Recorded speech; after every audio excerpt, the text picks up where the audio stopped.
Commander Susan Miller stared at the ancient warning beacon floating in the darkness of space. Its surface was etched with symbols in hundreds of different languages, some of which even the ship's advanced translation systems couldn't identify. But the message was always the same. Danger. Sleeping predators. Do not disturb. How old is it? She asked, not taking her eyes off the monitor. Science Officer Paul Davis checked his readings again.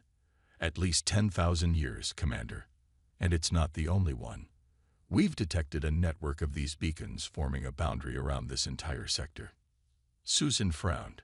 In her 15 years serving the Galactic Council, she'd never encountered anything like this. Warning beacons weren't unusual in space. They marked everything from radiation hazards to protected cultural sites. But a boundary this extensive was unprecedented. Are there any records about this region in the Council archives? She asked. Communications specialist Kate Brown shook her head. Nothing specific, Commander. This area has been classified as unexplored in all official star charts. It's as if someone deliberately avoided it. The research vessel Curiosity had only found the boundary by accident. They'd been mapping gravitational anomalies in this remote area of space when their sensors detected the first beacon. Admiral John Clark's face appeared on the main screen, his expression stern. Commander Miller, report your findings. Susan straightened. Admiral, we've discovered what appears to be a quarantine zone. Ancient warning beacons surround a region containing approximately 50 star systems. The warnings are explicit about not disturbing what's inside. Any indication of what these sleeping predators might be? The Admiral asked. No, sir. We'd need to cross the boundary to investigate further. The alien diplomat standing beside Admiral Clark stepped forward. The Zixlar representative's translucent skin pulsed with concerned colors. I must advise against this action. Many species have legends about regions of space that must not be disturbed. If these warnings have survived for 10 millennia, there must be a reason. Admiral Clark waved a dismissive hand. Superstitions and ghost stories, Ambassador. The Galactic Council's mandate is to explore and catalog all regions under our jurisdiction. He turned back to Susan. Commander Miller, you are authorized to proceed with caution. Cross the boundary and investigate, but maintain alert status. Yes, sir, Susan replied, even as she noted the diplomat's skin turning a deep purple with alarm. After the transmission ended, First Officer Greg Warren approached her. Orders, Commander. Susan took a deep breath. Plot a course beyond the boundary. Minimum speed. Passive sensors only. Let's see what's got everyone so worked up. The Curiosity moved cautiously past the line of warning beacons. For 3 days, they found nothing unusual, just empty star systems and lifeless planets. Then, on the 4th day, they detected it. Commander, I'm picking up signals from the 3rd planet in this system, Kate reported, her voice rising with excitement. Artificial structures, power signatures. It's inhabited. Or it was, Paul added, studying his console. Most of the power readings are minimal, maintenance levels only. But the technology is advanced, possibly level 8 or 9. Susan felt a chill. The Galactic Council itself had only reached technology level 7. Life signs. Paul adjusted his instruments. Billions of them, but strange. They're in some kind of suspended animation.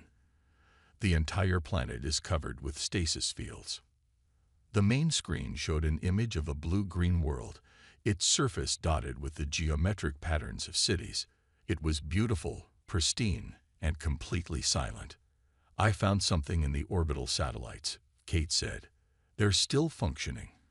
Broadcasting a message on repeat. It's in a language I don't recognize, but the translation matrix is working on it. Minutes later, the message appeared on screen, and the bridge crew fell silent as they read. This is Earth, homeworld of humanity. Our species has entered the great sleep while our world heals. We will awaken when the time is right. This system is protected by automated defenses. Do not attempt to interfere with the sleeping population. Final warning. Humanity is not to be disturbed. The consequences will be severe. Susan stared at the planet below, now understanding exactly what the ancient beacons had been warning about. "Get Admiral Clark," she said quietly. "Tell him we found the sleeping predators." The research vessel hovered in Earth's orbit, careful to maintain distance from the automated defense satellites that circled the planet like silent guardians. For 3 days, the crew of the Curiosity had been scanning, observing, and recording everything they could about the sleeping world below. "The stasis technology is unlike anything in our database," Paul Davis said, showing Susan the latest readings. "It's not just preserving them, it's keeping them in a state of perfect suspension. No aging, no degradation. They could stay like this for another 10,000 years.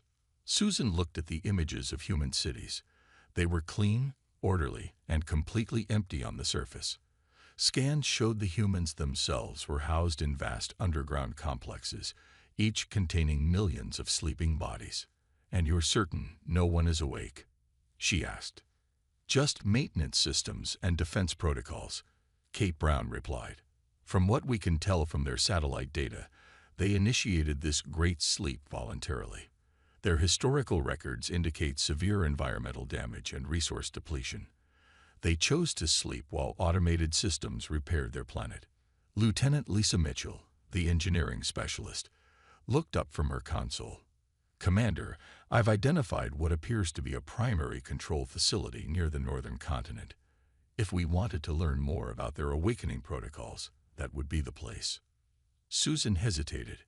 Admiral Clark had ordered them to gather information, not to interfere. But the Admiral wasn't here, seeing what they were seeing, a civilization with technology beyond anything the Council possessed. "We'll send a probe," she decided. "No direct intervention." The small probe descended through Earth's atmosphere, guided remotely by Lisa. It landed near a massive structure built into the side of a mountain, its entrance sealed by doors of unknown material. "I'm detecting minimal security measures," Lisa reported. "It's as if they never expected anyone to find them." The probe approached the entrance, its sensors scanning the strange symbols on the doors. Suddenly, a beam of light shot out from an unseen source, scanning the probe. "It's trying to identify us," Paul warned. "Should we abort?" Before Susan could answer, the doors silently slid open.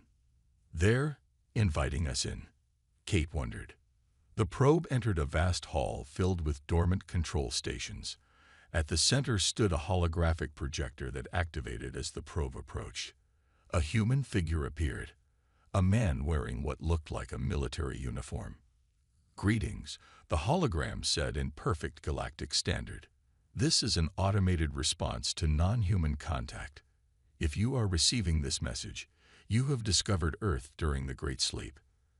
The crew watched in stunned silence as the hologram continued. "Humanity entered voluntary stasis 2,763 years ago. Our world was dying. We chose to sleep while it healed, rather than fight wars over dwindling resources. Awakening protocols are automated and tied to planetary conditions. We estimate total restoration within the next 1,200 years." The hologram's expression became stern. "Warning. Any attempt to interfere with sleeping humans will trigger immediate defensive measures. This includes forced awakening of any stasis chamber. Our defense systems remain fully operational and will respond with maximum force to any threat." Greg Warren frowned. "They're completely helpless. If someone wanted to take advantage." "That's why they have the defenses," Susan reminded him. "And the warnings across the sector." The hologram continued. "If your intentions are peaceful, we welcome future contact when humanity awakens. A small diplomatic team can be roused to speak with you, if necessary. To request this option, approach Terminal 7 and identify your species." Lisa directed the probe toward the mentioned terminal. "Commander." Susan thought for a moment. "No, we observe only. Admiral Clark needs this information before we take any further steps." As the probe retreated from the facility, Greg moved closer to Susan. Commander, the Council could benefit enormously from this technology. Think about it. Stasis fields that perfect could revolutionize long-distance space travel. That's not our decision to make, Susan replied firmly. Later that night, as the rest of the crew slept, Greg Warren sent a private transmission to certain members of the Galactic Council, those who would appreciate the value of what they'd found, and who wouldn't be concerned about ancient warnings or sleeping predators. "I've discovered something that will change everything," his message began. "A defenseless civilization with technology level 9, right for the taking."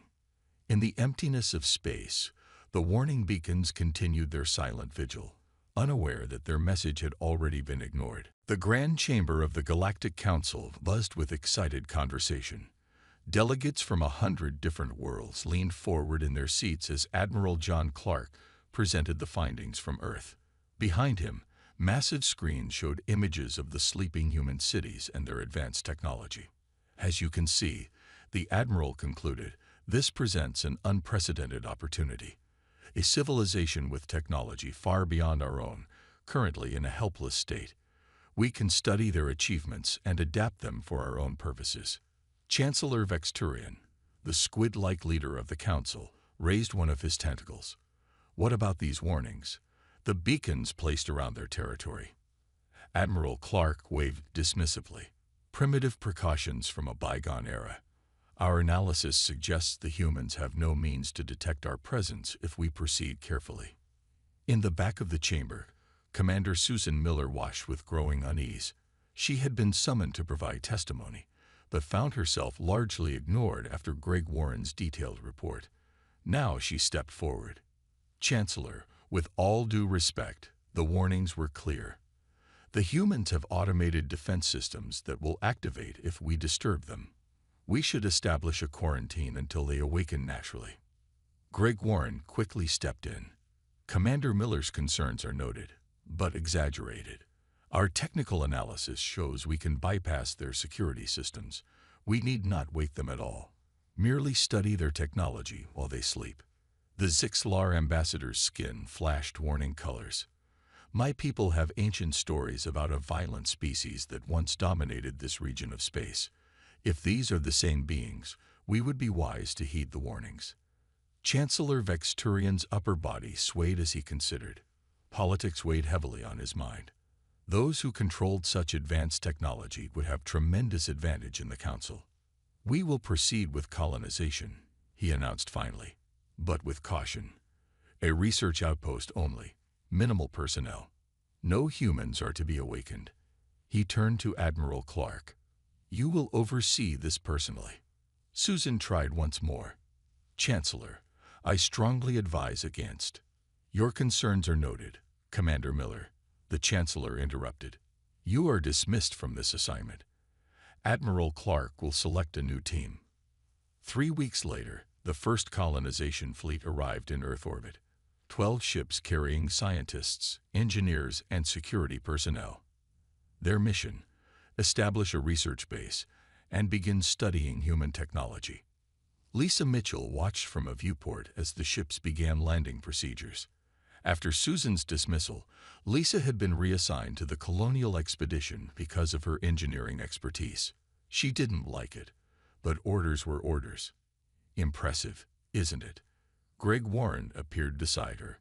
Now promoted to Colonial Administrator, he wore his new rank insignia proudly. "We're making history."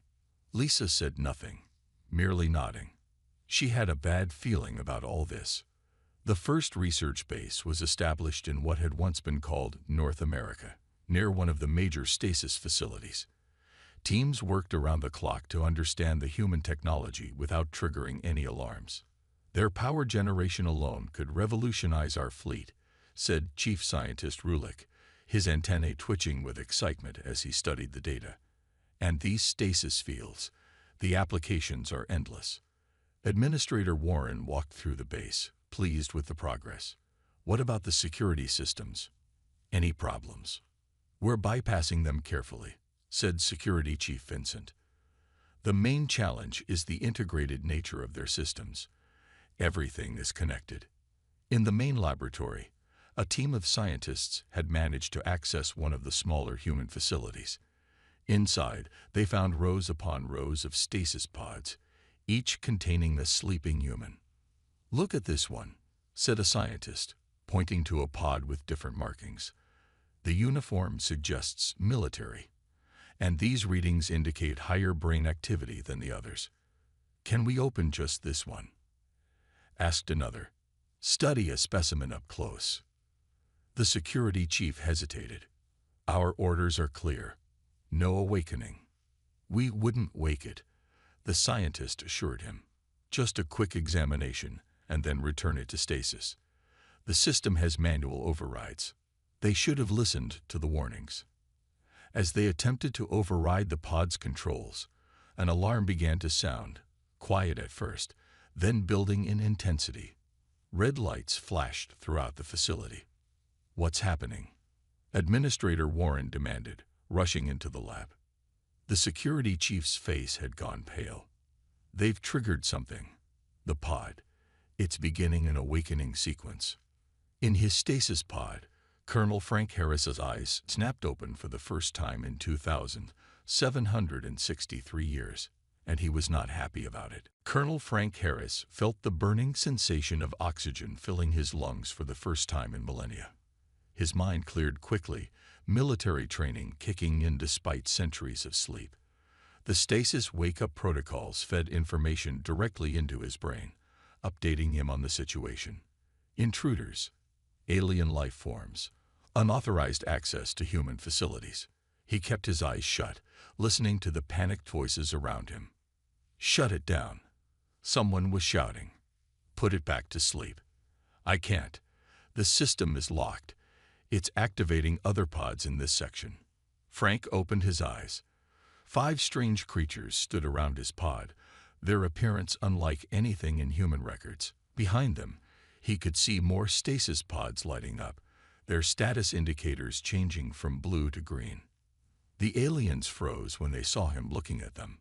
Frank sat up slowly, his muscles working perfectly despite the long sleep. The pod had maintained his physical condition, preventing any atrophy. He was combat ready. "Identify yourselves," he said, his voice rough from disuse. The aliens looked at each other, clearly not expecting him to speak. One stepped forward, holding up some kind of device. "We are researchers from the Galactic Council," the alien said, the device translating his words. "We mean no harm." Frank noticed the alien was wearing what appeared to be a weapon on its hip. He also noticed the stasis pods around him were indeed activating. His team, Special Operations Unit 7, were waking up. "You have violated Planetary Defense Directive 1, Frank said calmly, remembering the protocols established before the Great Sleep. "This is considered an act of war." The alien seemed confused. "We are merely studying your technology. We didn't intend to wake you." Lieutenant Olivia Martinez was the next to wake, her pod across from Frank's. Her eyes met his, and a silent communication passed between them. She had been the unit's communications specialist. "How many of your kind are on Earth?" Frank asked the alien. "Approximately 300 researchers and security personnel," the alien replied. "Please, we can explain everything." Frank nodded to Olivia, who immediately accessed the pod's interface panel. Her fingers moved quickly across the controls. "What is she doing?" one of the aliens demanded. "Following protocol," Frank replied simply. Throughout the facility, more pods began to activate. Not just their unit now, but other military personnel housed in this complex. And Olivia wasn't stopping there. "Security breach detected at Site 17, she announced. "Awakening sequences initiating at all military installations globally. Emergency Protocol Thunderstorm has been activated." The aliens backed away, finally understanding the severity of their mistake. "You need to stop this," their leader said. "We can reach an agreement. The Council will compensate your people." Frank stepped out of his pod, standing tall. "There is no negotiation for planetary invasion." By now, the rest of Unit 7 was awake. 12 elite soldiers trained for worst-case scenarios. Sergeant Steve Rogers moved to secure the aliens' weapons while Corporal Maria Rodriguez accessed the facility's defense systems. "Colonel," Maria called out, "I have access to the global network. Defense grid is online. Orbital weapons are tracking all alien vessels." The alien leader's translation device couldn't hide the panic in his voice. "Please, there are innocent researchers here. We were told your people were harmless." "That was your first mistake," Frank said. "Now tell me where your main base is located." Before the alien could answer, Olivia looked up from her console. "Sir, I'm getting reports from other facilities. General Alan Peterson has awakened at Central Command. He's implementing full thunderstorm protocols." Frank nodded. "Secure these aliens. We're moving out." Within an hour, all 37 military installations around the globe had awakened their personnel. The automated defense systems, dormant but fully maintained for centuries, came online under human control. In orbit, the alien ships attempted to flee, but Earth's defense grid locked onto them, disabling their engines with precise energy bursts. In the North American Command Center, General Alan Peterson reviewed the situation as reports flooded in. Thousands of military personnel were now awake, with millions more in the process of awakening. "Begin civilian awakening protocols," he ordered. "Priority 1 personnel first: government, infrastructure, medical." He looked at the global map showing the alien intrusion points. "And prepare for immediate counteroffensive. We're taking back our planet." Administrator Greg Warren stared at the security feeds in horror. What had begun as a simple research mission was rapidly becoming a nightmare. All across North America, human military forces were emerging from their stasis facilities, fully armed and organized. "We need to call for reinforcements," he told Admiral Clark over the emergency channel. "They're waking up faster than we anticipated." "The Chancellor has already dispatched the Third Fleet," Admiral Clark replied, his voice tight with stress. "They'll arrive in 6 days. Until then, evacuate all non-essential personnel to the orbital platforms." Greg looked out the window of the command center. In the distance, he could see columns of smoke rising from the research outposts that had already been overrun. "I don't think we have 6 days," he said quietly. At the North American Military Command, Captain Eric Taylor studied the tactical display. His strike teams had already reclaimed 3 major cities and 7 research outposts. The aliens had advanced technology, but they weren't warriors. They hadn't expected resistance, and they certainly hadn't prepared for a coordinated military response. "Status report," General Peterson demanded, entering the command center. "Sir, we've secured 40% of North American territory," Eric replied. "Similar progress in Europe and Asia. The alien forces are retreating to fortified positions around their landing sites." General Peterson nodded. "And our awakening progress. 20 million military personnel are now active worldwide. Civilian awakening has begun in secured zones, prioritizing infrastructure specialists and medical personnel." The general studied the global map. "What about their ships in orbit?" "Contained but not neutralized. Our orbital defense grid has them pinned down, but they're calling for reinforcements."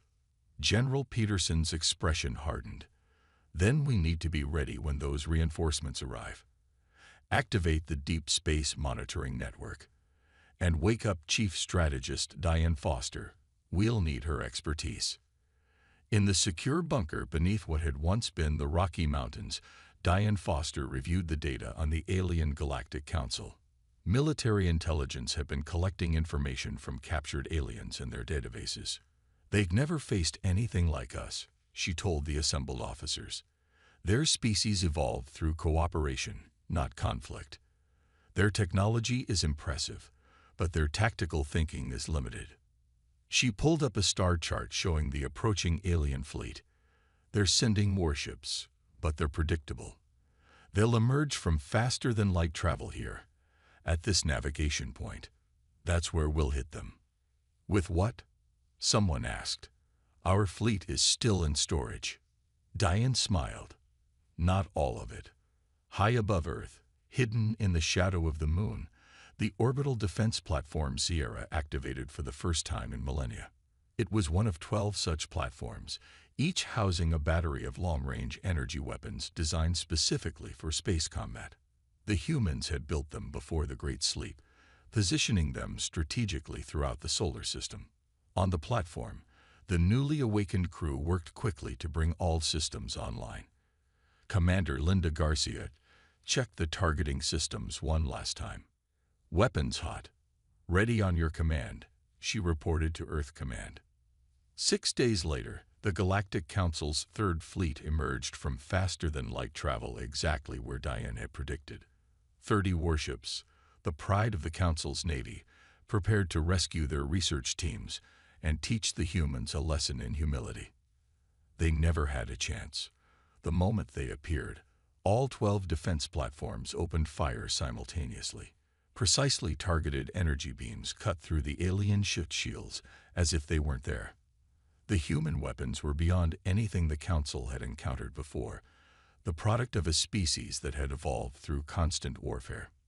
In the Council flagship, Admiral Zorn watched in disbelief as his fleet was systematically destroyed. "Impossible," he whispered. They were supposed to be sleeping primitives.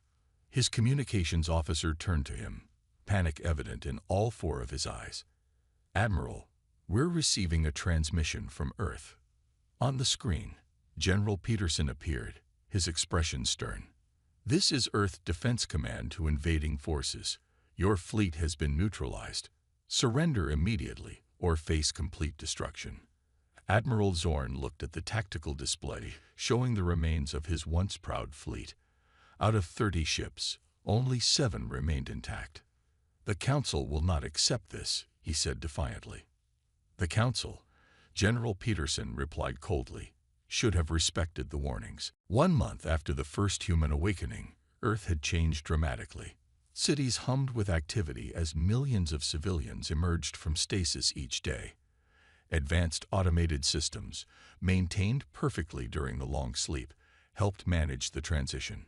In what had once been called Geneva, the Earth Unified Command established its headquarters. There, military and civilian leaders gathered to plan humanity's next steps. "The immediate threat has been contained," General Peterson reported to the newly formed Defense Council. "All alien research bases have been captured, and the remaining ships in our orbit have surrendered." President Laura Bennett, awakened just 2 weeks earlier from the government stasis facility, nodded grimly. "And the prisoners? Over 2,000, including Admiral Clark and Administrator Warren. They've provided valuable intelligence about this Galactic Council." Lieutenant William Jackson stepped forward. His team had been analyzing the alien databases recovered from their ships and bases. "Madam President, we've discovered something important," he said. "The humans didn't enter stasis because our world was dying. That was just what we told ourselves." He activated a display showing ancient star charts.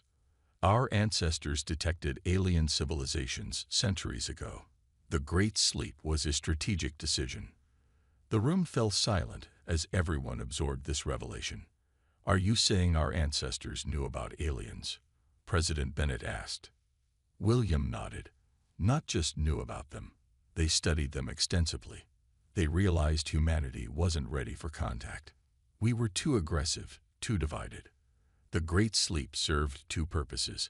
It allowed Earth to heal environmentally, yes, but it also gave our automated systems time to advance our technology while we slept." Dr. Richard Cooper, chief of the Awakening Program, spoke next. "This explains the accelerated awakening protocols we found. They weren't just for emergencies. They were designed to rapidly mobilize humanity when needed."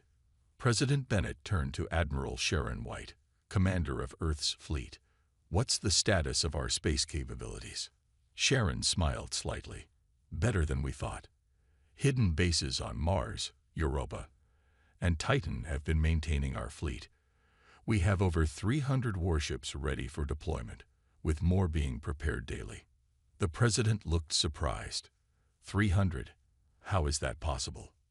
"The same way the defense platforms were ready," Sharon explained.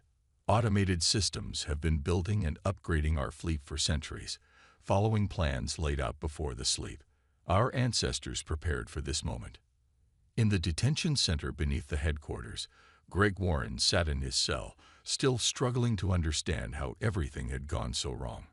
The door opened, and Lieutenant William Jackson entered with 2 guards.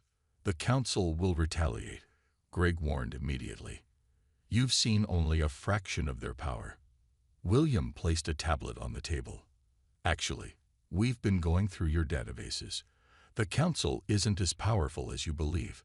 They've never faced a real war, just minor conflicts and police actions." Greg shook his head. "You don't understand. There are hundreds of species in the council, thousands of worlds, most of which have no military experience," William countered. "Your own records show they rely primarily on intimidation and politics, not actual strength." He activated the tablet, showing Greg images of massive shipyards on Mars, hidden beneath the surface. "While you were poking around our sleeping world, you missed what was happening elsewhere in our system. We've been preparing for centuries." On the other side of the solar system, the first wave of Earth's fleet emerged from hidden bases in the moons of Jupiter and Saturn. Ships that had never seen battle but had been designed by an inherently warlike species with centuries of simulated combat testing. Captain Steve Rogers stood on the bridge of the flagship Defender watching as his battle group formed up. 100 ships, crewed by humanity's finest, freshly awakened, and eager to show the galaxy why the warnings had been posted. "All ships report ready, Captain," his executive officer reported. Steve nodded, thinking of the ancient warnings that had been ignored. "Set course for the Proxima Centauri shipyard. It's time the council learned why they should have let us sleep." The fleet accelerated toward the jump point, humanity's first step into a galaxy that had foolishly awakened them. In the detention center, William stood to leave but paused at the door. "Your people asked why there were warnings about us throughout the galaxy. You should have wondered who put them there." Greg looked up, confusion on his face. "We did," William said simply. "Humans placed those warnings, knowing that someday someone would ignore them. And now we'll show your council exactly why." Chancellor Vextiturian slammed his tentacle against the council table, sending ripples of shock through the assembled delegates. "How is this possible?" he demanded. "You told me they were primitive sleepers, easy to control." Admiral Zorn, one of the few survivors from the Third Fleet disaster, stood with his head bowed. "The intelligence was wrong, Chancellor. Their technology far exceeds our estimates. They destroyed 23 of our ships in less than 6 minutes." The council chamber erupted in panicked voices. Representatives from 100 worlds spoke over each other, demanding action, protection, or immediate peace negotiations. "Silence," Chancellor Vexturian shouted. When quiet returned, he turned to his military advisors. "What are our options?" The chief defense coordinator, a gray-skinned being from a heavy-gravity world, stepped forward. "We've mobilized the main defense fleet. 500 ships are moving to protect our core worlds. We've also sent warnings to all research outposts and colonies near human space." "Will it be enough?" someone asked. Before anyone could answer, the chamber doors burst open. A communications officer rushed in, his skin pale with fear. "Chancellor, we've lost contact with the Proxima Centauri shipyard. All communication has ceased." The council erupted again, this time in terror. At the Proxima Centauri shipyard, Major Christopher Lee watched as the last of the alien defensive platforms went dark. His assault force had achieved complete surprise. The aliens had never expected humans to have jump-capable ships, much less the ability to launch a coordinated attack so quickly. "All objectives secured, Major," his second-in-command reported. "Casualties minimal. The shipyard is ours." Christopher nodded, looking at the massive alien installation. The shipyard stretched for kilometers, with partially built vessels still held in construction cradles. It was the largest manufacturing center in this sector of space, capable of producing dozens of capital ships per year. "Begin Phase 2, he ordered. "I want our engineering teams downloading everything. Ship designs, navigation charts, weapons specifications, everything. As his troops secured the facility, Christopher received a transmission from Earth Command. General Peterson's face appeared on the screen. Status report, Major. Shipyard secured, sir. Minimal resistance. They weren't prepared for us. The general nodded. Excellent. Your next target is their communications hub in the Alpha Centauri system. Captain Rogers will rendezvous with your forces in 12 hours. On Earth, Professor Henry Brooks sat in his laboratory, surrounded by captured alien technology and historical records. As an expert in pre-sleep history, he had been awakened specifically to understand why the aliens had ignored the warnings. I found it, he told President Bennett during an emergency meeting. They knew. The Council knew about the warnings. He displayed ancient Council records recovered from captured ships. Look here, survey reports from over 3,000 years ago. They discovered our warning beacons back then and documented them. But 200 years ago, a new faction took control of the Council. They dismissed the warnings as superstition. President Bennett frowned. They knew the dangers and came anyway. Worse, Henry said.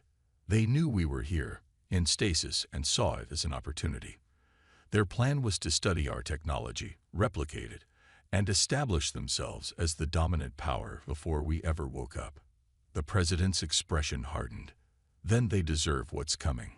Across Council space, panic spread as news of the human attacks reached distant worlds.